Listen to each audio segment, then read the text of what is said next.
Hello students. Today we learn how to find the area of an irregular shape. Okay, irregular shape क्या हम area कैसे find कर सकते हैं? Irregular shape कौन सी होती है? ऐसी shape जिसकी sides equal नहीं होती हैं, वो सारी shapes क्या कहलाती हैं? Irregular shape. तो ये एक irregular shape है, ये 3 सेंटीमीटर है, ये 4 सेंटीमीटर, ये 1.5, ये 1 सेंटीमीटर. तो इस शेप की कोई भी साइड इक्वल नहीं है. तो ऐसे शेप का एरिया हम कैसे निकालते हैं ये आज हम इस वीडियो में पढ़ेंगे. तो लेट्स स्टार्ट द वीडियो. इस टाइप की जो फिगर्स होती हैं उनका एरिया फाइंड करने के लिए हम इनको डिवाइड कर लेते हैं छोटे छोटे ब्लॉक्स में या छोटे छोटे स्क्वायर्स या रेक्टेंगल्स में.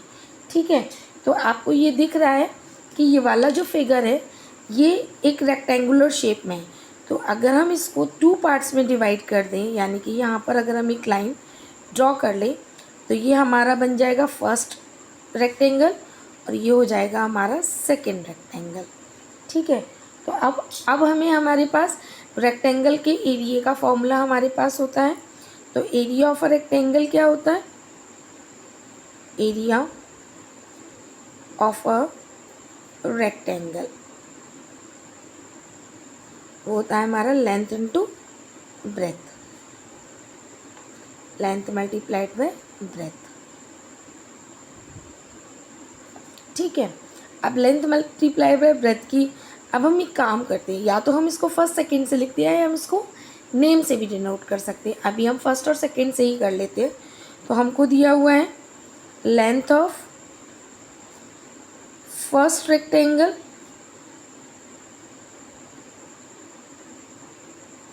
इज इक्वल टू कितना है हमारे पास 3 centimetre. Breadth of first rectangle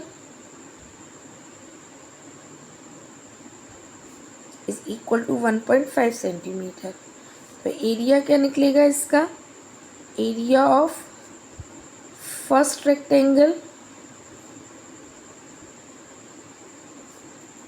length multiplied by breadth, that means 3 multiplied by 1.5 centimetre square area की यूनिट होती है. सो 15 3 ज़ा 45.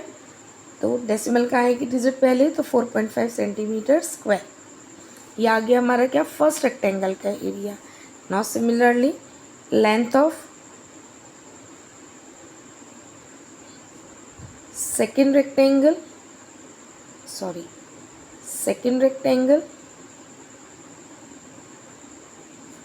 सेकेंड रेक्टेंगल की लेंथ कितनी है हमारी? 4 सेंटीमीटर. ठीक है, और ब्रेथ कितनी है इसकी? 1 centimetre. So breadth of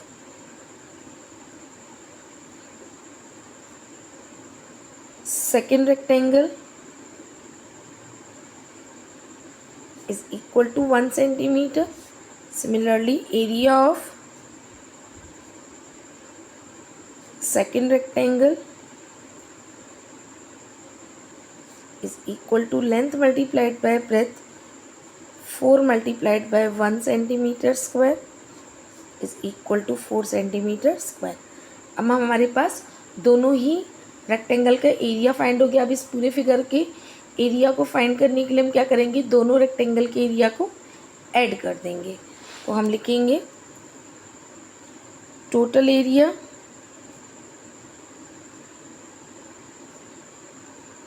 of the shape is equal to area of first rectangle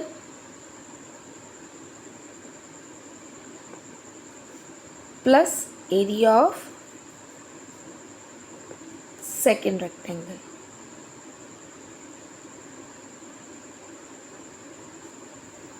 first rectangle का एरिया कितना था हमारे पास? 4.5 सेंटीमीटर स्क्वायर और सेकंड था हमारे पास 4 सेंटीमीटर स्क्वायर. दोनों को ऐड करेंगे तो ये हो जाएगा हमारे पास 8.5 सेंटीमीटर स्क्वायर. यही इसका आंसर है. यानी कि इरेगुलर शेप जो है हमारी, ये इसका एरिया कितना आएगा? 8.5 सेंटीमीटर. ये मैंने आपको प्रॉपर स्टेटमेंट के साथ दिया है. अगर आप इसको डायरेक्ट भी करना चाहें तो आप लिख सकते हैं कि area of the total area of the shape या area of the given shape is equal to area of first rectangle plus area of second rectangle. First rectangle के लिए आप लेंथ मल्टीप्लाइड बाय ब्रेथ यानी कि 1.5 multiplied by 3 कर सकते हैं, और सेकेंड रेक्टेंगल के लिए आप 4 मल्टीप्लाइड बाय 1 कर सकते हैं, तब भी यही आंसर आएगा आपका। ठीक है, I hope you all are understood this question. Thanks for watching.